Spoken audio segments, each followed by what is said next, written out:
Bonjour, nous sommes le jeudi 30 janvier. Il est ici 12h40. Petite vidéo inhabituelle, filmée dehors. Je fais jamais ça parce que c'est très compliqué au niveau du son et de plein de choses.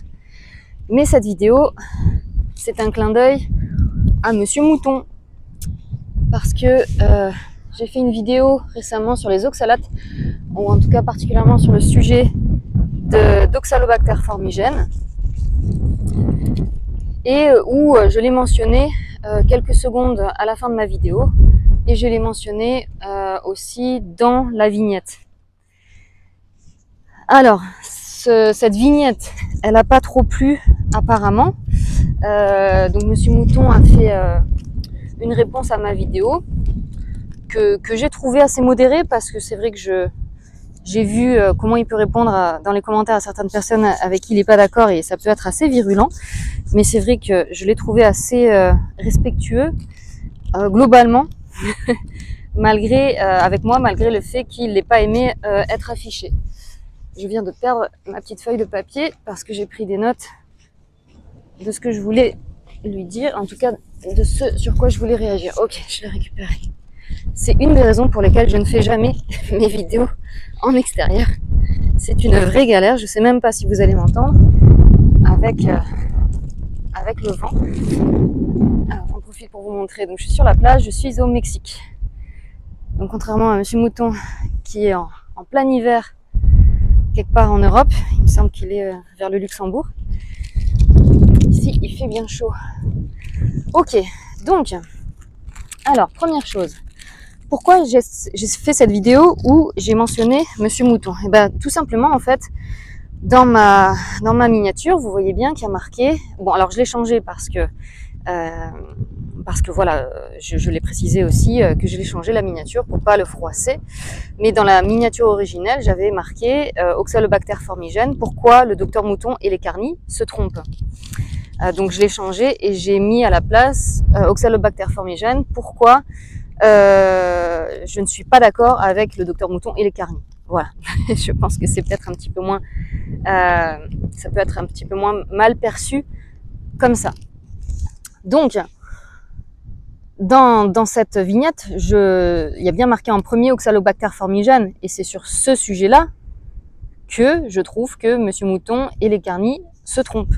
Voilà, c'est pas sur le reste, etc. Donc c'est quelque chose que je voulais préciser parce que ça a l'air aussi d'avoir été mal interprété, mais c'est bien sur ce sujet, sur le sujet d'Oxalobacter formigène, que je ne suis pas d'accord vis-à-vis du docteur Mouton. Et après, là où je suis pas d'accord avec les carnis, c'est sur cette histoire d'oxalate dumping qu'ils auraient une fois qu'ils quittent l'alimentation normale, c'est-à-dire avec des végétaux. Il y a beaucoup de carnis qui disent que à partir du moment où vous passez en carnivore, vous pouvez avoir tout un tas de symptômes désagréables causé par l'oxalate dumping, c'est-à-dire la remise en circulation d'oxalate dans le sang, du fait d'avoir arrêté de consommer des végétaux. Donc c'est sur ce point-là, vis-à-vis des carnis, que je ne suis pas d'accord. J'en ai parlé dans ma vidéo. Alors déjà, pour refaire juste un petit point très rapide sur les oxalates, je vérifie juste voilà, que ça filme bien.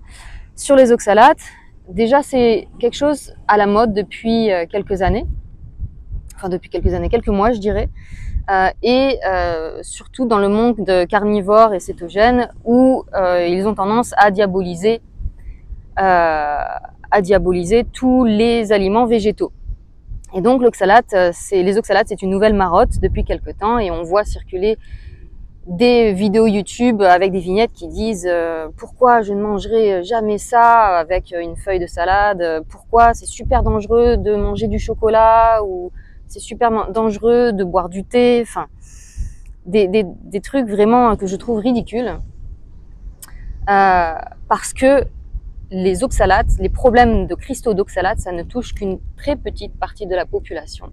Et comme je l'explique dans ma dernière vidéo sur Oxalobacter formigène et aussi dans mon autre vidéo plus complète sur les oxalates, donc je mettrai les deux liens sous cette vidéo pour que vous en sachiez plus sur ce que je dis à ces sujets-là. Si vous avez des problèmes de cristaux d'oxalates, c'est soit vous vous êtes vraiment gavé de légumes riches en oxalates, Et ça, tout le monde est d'accord, il ne faut pas faire ça. D'accord? Donc, par exemple, vous êtes fait des jus de légumes, j'en ai connu. Hein, j'ai connu une personne qui m'avait dit qu'il s'était fait des jus de légumes avec énormément d'épinards tous les jours pendant un mois, et au bout d'un mois, il a fini par avoir des problèmes. Donc, voilà. Quand c'est consommé de manière exagérée, bien sûr que les aliments riches en oxalate, c'est connu et depuis très longtemps qu'il ne faut pas en abuser. Typiquement, je m'intéresse aux plantes médicinales et aux plantes sauvages depuis un petit moment, et c'est toujours indiqué dans tous les livres sur les plantes sauvages que si vous cueillez telle ou telle plante qui est riche en oxalate, il ne faut pas en manger beaucoup. Voilà, c'est pas un scoop ça. Donc ça, c'est le premier point. Si vous mangez beaucoup de légumes ou autres aliments végétaux riches en oxalate, oui, ça peut vous causer des problèmes. Ok. Mais si vous ne faites pas ça, il y a très peu de chances pour que vous développiez des problèmes de cristaux d'oxalate. L'autre chose qui peut poser problème, enfin qui peut vous causer des cristaux d'oxalate en excès, c'est si vous avez ce qu'on appelle l'oxalurie primaire, c'est-à-dire que vous avez une anomalie au niveau du foie où il manque une enzyme, une ou plusieurs enzymes qui permettent de dégrader les oxalates. Et ces enzymes-là qui manquent donc font que votre foie principalement va fabriquer beaucoup d'oxalate. Donc ça, c'est quelque chose de très très rare qui touche très peu de gens, l'oxalurie primaire. Donc ça, c'est encore autre chose. Ok ? Et la troisième chose, et c'est ce que j'explique dans mes vidéos principalement, si vous avez réellement des problèmes d'excès d'oxalate, des problèmes de cristaux d'oxalate, eh bien ça peut être causé par un mauvais microbiote. Et j'explique donc dans ma dernière vidéo sur Oxalobacter formigène que ça peut venir soit d'un manque de certaines bactéries qui consomment les oxalates, comme Oxalobacter formigène, et oui, je préfère dire formigène parce que c'est moins long, mais oui, je sais, il faut dire formigénes. Bref, donc, c'est que soit vous manquez de bactéries consommatrices d'oxalate, comme Oxalobacter formigène, et tout un tas d'autres bactéries, comme je l'explique dans ma vidéo sur le sujet, soit, ou en conjonction avec ce que je viens de dire, c'est que vous avez une infection fongique intestinale. Parce que comme je l'explique dans cette vidéo, les champignons et moisissures fabriquent beaucoup d'oxalate. Ok ? Donc voilà, pour clore sur ce sujet-là des oxalates, si vous ne rentrez pas dans l'une de ces trois choses, il y a très très peu de chances que vous ayez des problèmes de cristaux d'oxalate. Ou alors une autre chose, c'est si vous buvez vraiment pas assez d'eau, par exemple. Voilà. Bon.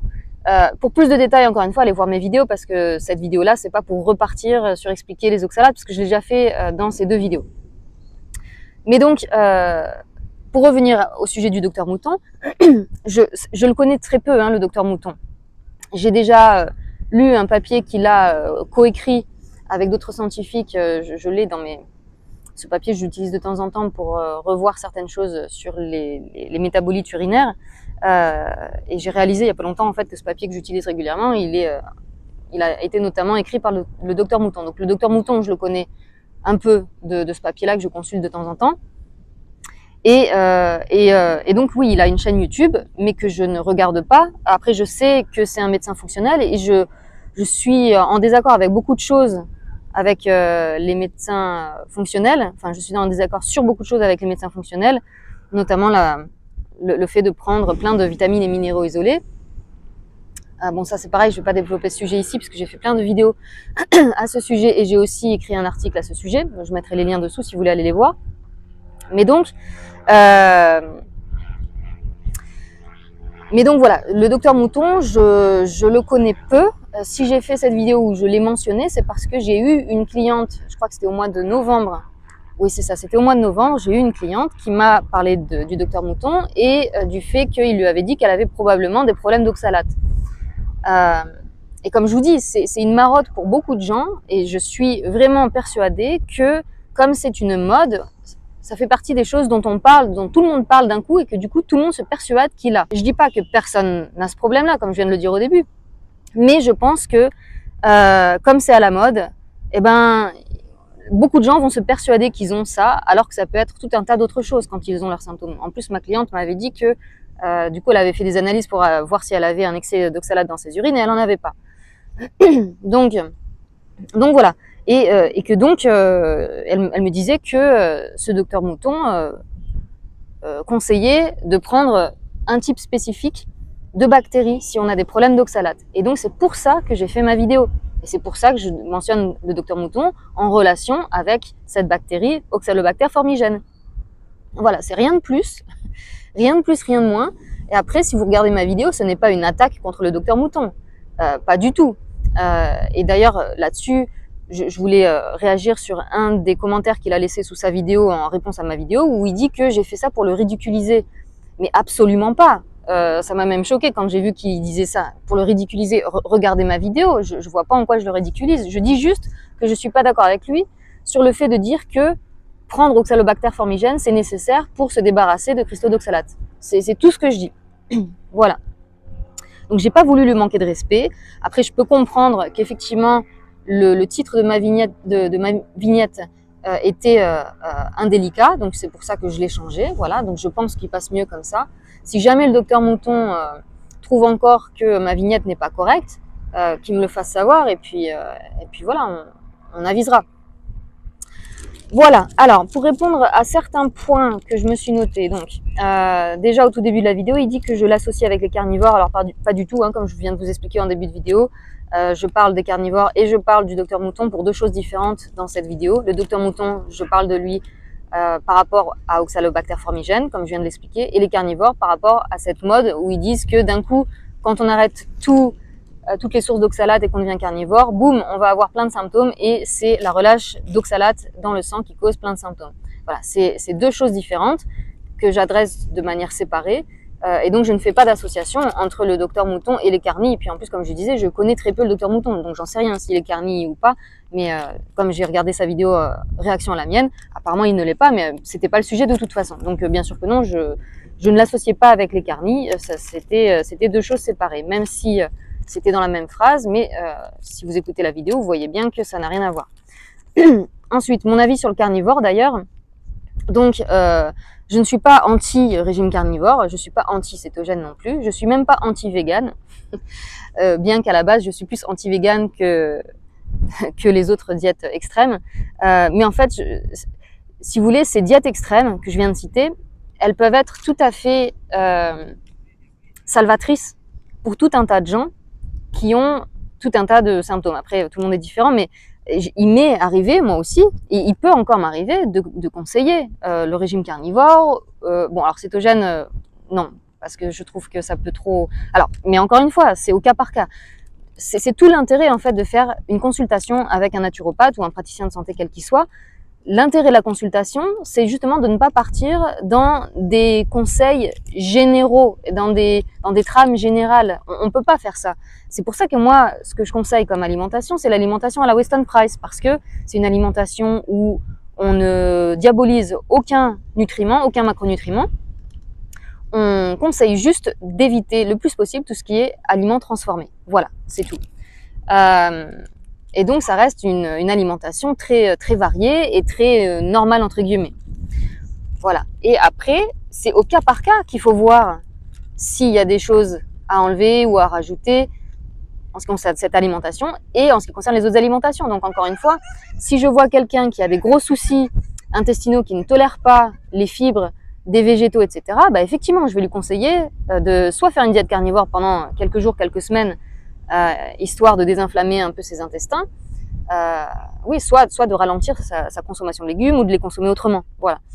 Donc je ne suis pas foncièrement contre la diète carnivore, ni cétogène, ni végane, parce que tout dépend de l'état de votre système digestif. Et si vous avez déjà eu une consultation avec moi, vous savez que pendant la consultation, je vous pose plein de questions sur votre système digestif, sur vos différents organes, pour justement voir est-ce que vous avez des problèmes au niveau de l'estomac? Est-ce que vous avez des problèmes au niveau du foie? Est-ce que vous avez des problèmes au niveau du pancréas? Est-ce que vous avez des problèmes au niveau de l'intestin grêle? Est-ce que vous avez des problèmes au niveau du gros intestin?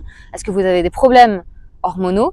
Donc je pose toutes ces questions pour pouvoir adapter un protocole à vous et une alimentation à vous en particulier. Il y a aucune personne, enfin, je ne conseille à personne de suivre une trame générale quand je vous ai en consultation. C'est toujours adapté à votre cas à vous, ok? Donc voilà mon avis sur les diètes que j'appelle extrêmes, ok? Après, le but quand vous entrez en carnivore ou dans une autre diète extrême, c'est de pouvoir en sortir un jour. C'est là où peut-être on n'est pas d'accord avec les carnivores. C'est pas normal de devoir rester en carnivore pendant des mois, voire des années. Si vous devez rester en carnivore pendant tout ce temps-là, c'est que vous n'avez rien réglé. Vous évitez le problème, mais vous n'avez pas réglé votre problème. Si vous avez réglé votre problème, vous êtes en bonne santé et vous pouvez remanger de tout qu'on entend naturel et pas transformé. Voilà. Ok. Ensuite, qu'est-ce que je me suis noté? Donc ça, j'en ai parlé. Voilà, donc plusieurs fois le docteur Mouton, il dit que au final, je me trompe quand je dis qu'il se trompe, parce qu'au final, on est d'accord sur la plupart des choses, mais non, juste, on n'est pas d'accord sur le sujet principal qui est Oxalobacter formigène. Ça, j'en ai parlé dans pas mal de vidéos, que je crois sincèrement qu'il n'y a aucune bactérie magique. Et je dis souvent dans mes vidéos qu'un intestin en bonne santé, c'est un intestin, enfin c'est une jungle, c'est pas une monoculture, d'accord? À partir du moment où vous avez le surdéveloppement de un ou plusieurs quelques micro-organismes, au lieu d'avoir une infinité de micro-organismes dans vos intestins, s'il y en a 1, 2, 3, 4, 5, enfin un petit nombre qui est en excès, c'est ce qu'on appelle une infection, c'est ce qu'on appelle une dysbiose, ok? Que ce soit Oxalobacter formigène, que ce soit les lactobacillus, les bifidobacterium, tous ceux qui sont censés être des bonnes bactéries, ils peuvent devenir des méchantes bactéries s'ils sont en excès, s'ils sont pas en équilibre avec les autres, ok? Donc c'est bien pour ça que je suis en désaccord sur ce point-là avec le docteur Mouton. Pour moi, il est faux de dire que vous ne pouvez pas vous sortir de vos problèmes d'oxalate si vous ne prenez pas Oxalobacter formigène. Et même, il est faux de dire, selon moi, que voilà, que vous avez besoin d'Oxalobacter formigène, même si vous prenez en plus d'autres bactéries. Donc c'est ce que fait le docteur Mouton. Il prend Oxalobacter formigène plus d'autres bactéries, d'accord? Mais Oxalobacter formigène n'est pas nécessaire. Et c'est ce que je démontre dans ma vidéo justement sur le sujet. Voilà.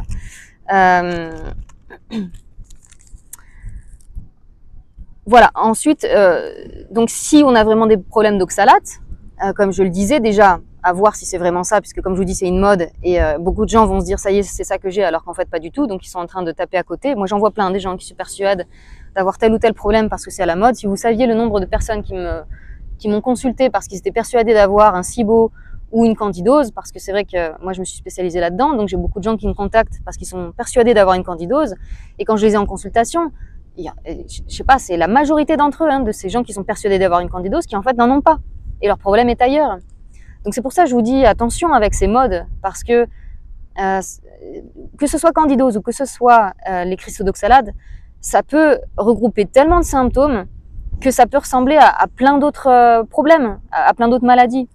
Donc voilà. Et donc, s'il y a réellement problème d'oxalate, comme je le disais, numéro 1, est-ce que vous mangez trop de végétaux riches en oxalate? Première chose à regarder. Deuxième chose à regarder, est-ce que vous avez un défaut au niveau du foie et ou rein qui fait que vous n'avez pas les enzymes pour gérer les oxalates correctement? Ok, deuxième chose à voir, mais bon, ça c'est très très rare comme condition, comme maladie.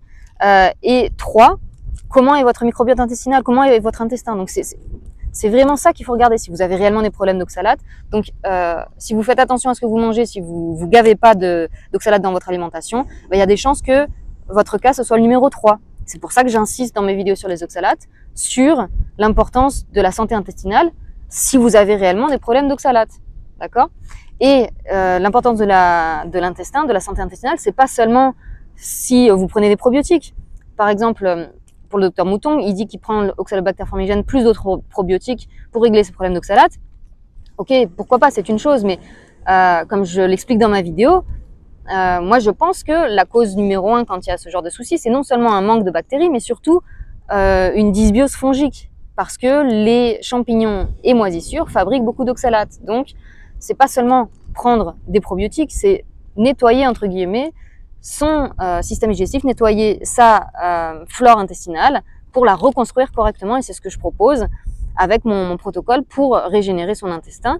Il ne s'agit pas seulement de prendre des probiotiques, il s'agit d'éliminer la dysbiose fongique en l'occurrence. Si vous avez réellement des oxalates, comme je le disais, il y a des chances que vous ayez une dysbiose fongique, donc il faut éliminer la dysbiose fongique et prendre des probiotiques. Voilà, mais pas seulement les probiotiques. De mon expérience, prendre uniquement des probiotiques, généralement ça fonctionne pas ou peu. Voilà. Donc c'était autre chose que je voulais mettre au clair. Oui, ensuite, bon, il m'accuse d'avoir mis une miniature putaclic en disant que il donne la définition de putaclic. D'ailleurs, il la donne à moitié, la définition de putaclic. Putaclic, c'est effectivement quand on cherche à attirer l'attention pour que les gens cliquent sur la vidéo. Entre parenthèses, dans la définition, c'est pour que les gens cliquent sur la vidéo pour que l'auteur se fasse plein d'argent avec la pub YouTube. Si vous saviez combien je gagne avec YouTube, c'est pas pour ça que je fais des soi-disant titres putaclic, hein, parce que c'est pas YouTube qui me rapporte de l'argent. Mais le reste de la définition, c'est que ça donne, c'est un titre trompeur dans le sens où on va cliquer en pensant que la personne va parler de ce sujet en particulier, et en fait c'est mensonger parce qu'elle n'en parle pas dans sa vidéo. Or, moi c'est pas le cas. Oui, c'est une vignette qui a attiré les clics, parce que tout simplement les gens trouvent le sujet intéressant et trouvent de toute évidence mon point de vue par rapport à celui du docteur Mouton intéressant, donc c'est pour ça qu'ils ont cliqué. Après, est-ce que je mens et est-ce que je ne réponds pas à la question posée dans la vignette? La réponse est non, donc c'est pour ça que j'estime que ce n'est pas une vignette putaclic. De toute façon, j'ai changé la vignette, comme je le disais, pour défroisser Monsieur Mouton. Donc j'espère que ça lui convient comme ça, et si ça lui convient toujours pas, comme je disais, qu'il me contacte et puis on en parlera. Voilà, qu'est-ce que j'avais encore à dire? Oui, alors je voulais juste rebondir sur 2-3 commentaires que j'ai vus donc de gens qui ont réagi sous sa vidéo, notamment une personne qui dit que je dis que le fucosilactose est inutile. Et le docteur Mouton qui rebondit en disant que du coup j'ai rien compris parce que ça marche très bien.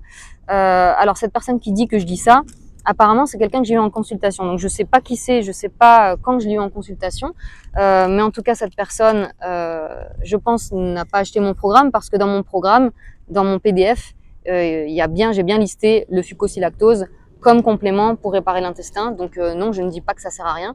Par contre, il est très probable que j'ai pu dire que ce n'était pas nécessaire, hein. Comme l'histoire de prendre Oxalobacter formigène, il n'y a pas la nécessité de prendre un complément en particulier pour guérir de quoi que ce soit. Vous pouvez réparer votre intestin poreux sans le fucosilactose. Donc c'est peut-être ça que cette personne a confondu en disant que je dis que ça sert à rien. Je dis pas que ça sert à rien puisque c'est de toute façon dans mon programme, mais on peut s'en passer et on peut prendre d'autres choses qui fonctionnent très bien aussi pour réparer la barrière intestinale. Bon, je crois que mon téléphone commence à avoir très chaud, donc je vais pas trop durer plus longtemps dans cette vidéo. Il y avait juste une autre chose que je voulais rajouter. Pareil sous la vidéo du docteur Mouton. Bon, après c'est de bonne guerre, hein, je veux dire c'est normal, hein, les gens qui le suivent le défendent parce que du coup ils ont compris que j'ai été agressive avec lui. Moi je trouve pas, hein, que j'ai été agressive avec lui. Bon, après encore une fois, effectivement ma vignette où je dis qu'il se trompe, c'est vrai que c'est un peu accusateur, donc c'est pour ça que j'ai changé cette formulation. Donc je peux comprendre qu'il l'ait mal pris, mais vraiment regardez ma vidéo. Je ne l'attaque pas, je ne le ridiculise pas, vraiment, je ne l'attaque pas, quoi. Donc, il n'y a pas de raison de monter sur ces grands chevaux, je trouve. Mais encore une fois, j'ai quand même changé la vignette, voilà. Mais donc, quand je disais que c'est de bonne guerre, donc il y a eu des réactions sous sa vidéo de gens qui me critiquaient. Bon, il n'y a pas de souci, hein. On peut pas plaire à tout le monde et c'est bien sûr et c'est évident et il y a aucun souci avec ça. C'est pour ça qu'il y a autant de choix sur YouTube, c'est que chacun suit les gens qui leur conviennent et puis voilà. Si moi je vous conviens pas, vous me suivez pas, c'est pas un souci. Mais il y en a une qui disait quand même que j'avais un regard glaçant. Alors je peux pas vous faire mon regard là parce que j'ai les lunettes de soleil. Bon, bon, ça m'a fait rigoler. Mais en même temps, je me dis, waouh, j'ai un regard glaçant, ou alors je suis glaçante. Ah non, je glace le sang, non, c'est ça, c'est que je glace le sang. Bon, après, écoutez, chacun sa perception des gens. Je pense aussi que l'une des raisons pour lesquelles je peux paraître froide et distante, c'est parce que dans toutes mes vidéos, déjà, comme je vous dis, c'est la première vidéo que je fais comme ça, un peu à la one again, dehors, comme ça. Là, je vais vous la poster sans coupure en plus. Et toutes mes vidéos, en fait, je me pose dans un coin tranquille, je parle de mon sujet et je ne dévie pas de mon sujet.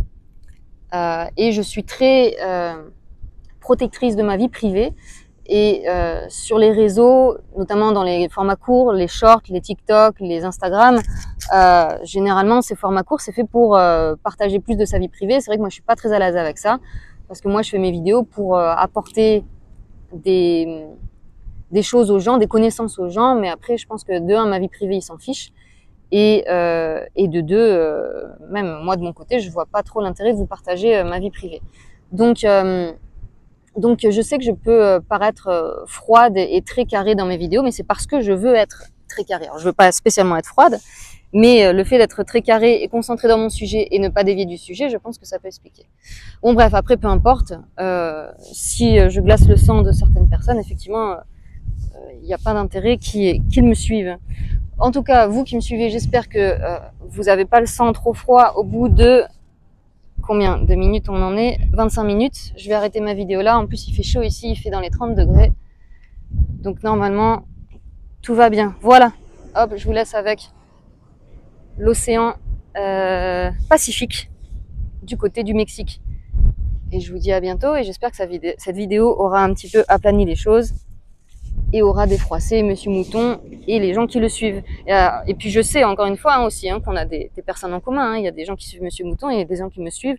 Le but c'était pas du tout de démarrer une guerre avec lui, pas du tout. Comme je dis, moi je trouve vraiment pas que j'ai été ni méchante ni agressive envers lui dans ma vidéo. Vraiment, allez voir ma vidéo. Il y a 10 secondes où je parle de lui et où j'explique juste que j'ai eu l'idée de faire cette vidéo suite à ma cliente qui m'avait parlé de lui, qui parlait d'Oxalobacter formigène. C'est tout. C'est tout. Voilà, il y avait pas d'attaque, pas de méchanceté, pas de moquerie. Et j'ai certainement pas cherché à le ridiculiser. Voilà, j'espère que tout est clair. Et je vous dis à bientôt dans la prochaine vidéo. Salut. David, dis au revoir à Goliath. Fais un bisou à Goliath.